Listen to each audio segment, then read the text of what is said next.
Alright, this is going to be the zeroing ramble. So, this is basically going to be me discussing a technique Feliks is pretty well known for. I'm just calling it zeroing as a joke. I don't really know what else to call it, but it pretty much revolves... I'm going to grab a different cube for this example. Let's use this one. So this is one that Feliks has done in an official solve, and basically the premise of it is when he has a certain last slot case and he has all of his edges oriented, and usually some corners oriented as well for easier recognition, he'll know from experience that he can just insert the edge and get this CLS case. Now, why is this CLS case important? Well, when you have all the corners oriented on top, it is, well, I mean, for one thing, it's very easy to recognize, but the other thing is there's a lot of unique ways you can solve it, which gives you a lot of efficiency options. So just using like the standard CLS, usually people put the corner here, and they'll do this alg, and it's just a commutator, so R prime D prime R, U prime R prime DR. And the way it works is it's just a commutator, so you're inserting this corner to here and then cycling over here. So you do those 3 moves, you move the corner here, and then you undo. Some people do the CLS from this angle, like that. It's pretty much the same thing. If what I'm saying isn't really making sense to you, this technique is not going to be helpful to you. This is one of those pretty advanced videos. So watch some of my other rambles for now, but this one's definitely for the big boy solvers. But anyway, so that's that CLS case, and because it's a commutator, there's 3 / some other ways that you can do it. So for this case in particular, because we need to cycle this corner and we would recognize diagonal CP, by doing a U2 we can actually force a PLL skip in this case. So yeah, basically the thing is, this CLS case is a really nice one to set up to because of how dynamic it is. And there's a few things you can do with this fact, so let's just muck some things up a little bit. Let's say your cube looks like this. Actually no, not like this. Let's say it looks like... Okay, this is good. We'll say it looks like this. So there's no real way to force a CP skip, nor is there a way to force a PLL skip because the edges aren't permuted. What we can do... So what we don't want to do is we don't want to do the CLS from this angle, because you'll notice these opposites in the back and this one here. This will lead to a diagonal PLL, so what we can do instead is use one of the other 2 angles. So either the U2 angle, which will give us an R perm, or this angle, which gives us a G perm, both of which generally would be better than diag PLLs because we would have gotten a Y perm a bit iffy, but if it was V, E, or one of the ends, definitely would have been an improvement. So that's one way it can be used. You can force better PLLs generally, and then if you have a more fortunate CP case, not like that, like this, so you have 2 here, you can just insert the wrong corner and then you will get basically CLS CP, as it were, like so. And then you can just do your PLL like that. So that's one example. Another one, so here's another case, and there's a bunch of cases you can do it for, and the way you would want to find these cases is, I mean, you set up either this case or this case, so the lefty version, and then once you've done, hang on, what am I doing? And then once you've done that, you can just do moves on top of that. So this could be another potential case where you have headlights here and then the 3-move insert. Although it's kind of hard to beat 3-move insert to back zoom, you could theoretically do this and then potentially get something really lucky, which is why Feliks likes this technique, because you can get very lucky sometimes with it. Now here is another case. So again, you've got a lot of pieces oriented, and for the cases that Feliks notably does, there's generally a lot of corners and edges oriented. Technically you don't need many corners oriented, but for those cases you have to have a really good understanding of how to orient corners at the same time, or just have like brute force learnt all these cases, which is definitely a tall order. But for this one you can do U2, insert this edge like so, and then once again you have one of these CLS cases, and here I haven't done anything, so it's just a easy one in to skip. But I want to demonstrate the other way Feliks uses it. So the first trick he does with this CLS case generally is you can force better PLLs by choosing a angle to perform the CLS from such that you get the best CP and therefore usually the best PLL. And this is worth it because like all the ways of doing that CLS case are pretty much as fast as each other. You just have to account for some AUF time, which, you know, it's just one move, ain't no thing. But the other way he does it, so let's set some fun stuff up now. So let's take something like this. So The other lucky case you can get with this is when you have all of your edges solved. So 1, 2, 3, 4. When you have this, you can do what's kind of referred to as Megaminx comms. And this is just like a technique people use for the beginner method on Megaminx generally, where they solve corners using a combination of commutators. So here, this needs to cycle to there, and this needs to cycle here. So what we would do is we would use the CLS alg to cycle this here. And now we have this instead, where it's just a 3 cycle. So we have these two corners solved, meaning we can just do a single CLS alg like that. And it's very hard to mess up, just because of the nature of it. So here's like another case. When there's all of the corners messed up, but all the edges are solved, it's generally a bit harder to recognize. However, Feliks has been able to catch this and solves, and I think if you can catch it, it is a really big time save. So here, what you would do instead is you would want to cycle, and you can pick any corner as well, so you could cycle this one to here, and then cycle this one to there after, so like that, and then you go straight to here. Or you could start, well, you wouldn't want to start here because then this goes to there, which doesn't really work. So you can almost choose any corner. I happen to pick a bad case.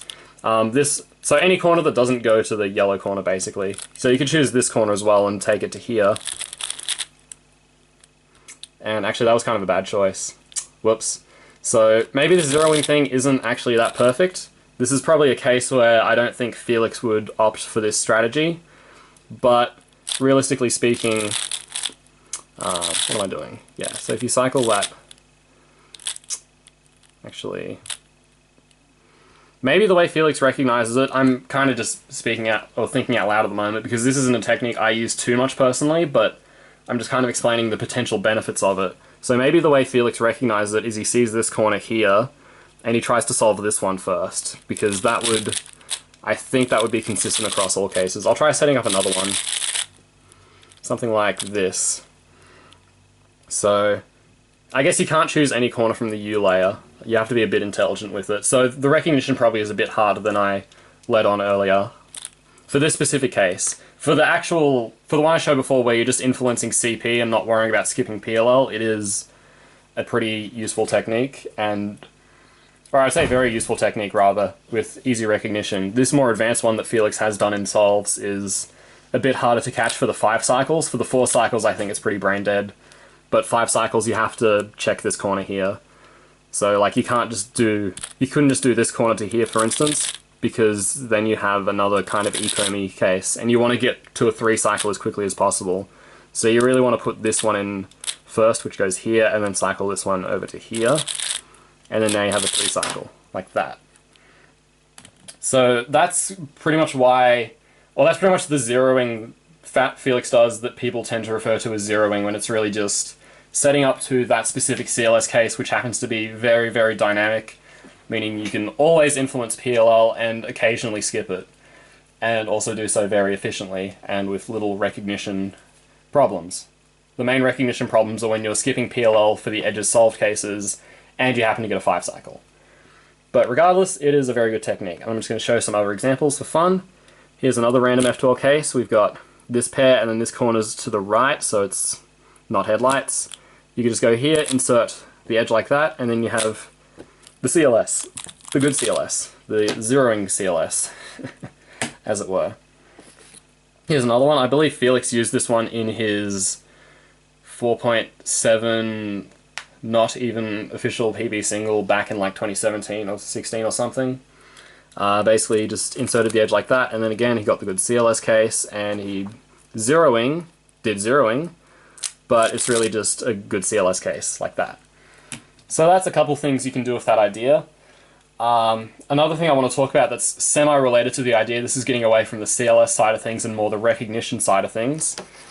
We're going to talk about cases where you can't really set up to that CLS, but because they look similar to the CLS setup, you can do some pretty cool OLL skips. And I use a couple of these in my solves myself, but I think expanding on this method would be useful to the community. I just don't have the time nor the effort to do so currently. So this F12 case, we showed one before where this was oriented and you did U2 insert. When you have the corner to the left, what you can do instead is you can do that, and then you cancel into this CLS case where yellow's on top. You can't really do any commutator stuff with it, unfortunately, that's efficient, but you can cancel into a real nice OLL skip like that. So there's one trick. Here's one. so this F12 case. This isn't really similar to anything I've showed before, but for some people who really have their knowledge on lock, when you have this orientation of the corners, solving the pair like that will give you an OLL skip. However, if this corner is facing this way, what you can do instead is you can solve the pair like that and get an OLL skip. So that's another trick. And the last one I'm going to show. So it's this case again, but this time there's headlights in the back. And this is another technique Feliks has used in his solves. It's basically just setting up to easy CLS cases. So he does U2 insert like that, and then you have this CLS case which he solves like so. So there's a lot to be explored, both in regards to zeroing setups involving more misoriented corners. Let's say something like this. You know, if you had this pair, I think at the moment even Feliks wouldn't recognize that, oh, I can just do this and then have a zeroing case. Zeroing. But that is something that could potentially be explored, and I think that would be really cool. And the other side of it is, of course, the fancy OLL skips. So this is a case I showed before where you can do insert this edge into zeroing from here, but the way I would actually do this in a solve is I would just do an immediate OLL skip like that. That's R2D, da-da-da-da. So yeah, that's how Feliks uses his zeroing generally, and there's some other cool ways that it can be applied. That being said, I guess the last thing I'll mention before I sign off is going too crazy with these tricks can be bad if you know ZBLL. So for someone like me, I don't really... That's another reason why I don't really want to explore this extensively, just because for someone like me it becomes slightly less worthwhile, because for certain easy F12 cases like, let's say, like this one again, this is a very fast pair to solve, so doing that into just ZB is probably better than taking the time to recognize the other case and then doing it into PLL. It also depends on how long the algorithm is. So for something like this, the recognition is a bit easier because there's more corners oriented, and the algorithm is also really good. I don't necessarily know if all of the algorithms for these subsets would be very good compared to insert to ZB solutions.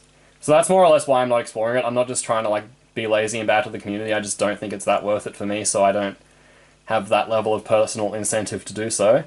But I think these would be awesome things to develop nonetheless, and I hope the community does it someday.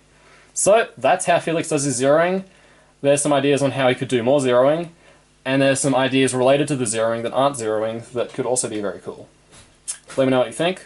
More rambles coming soon.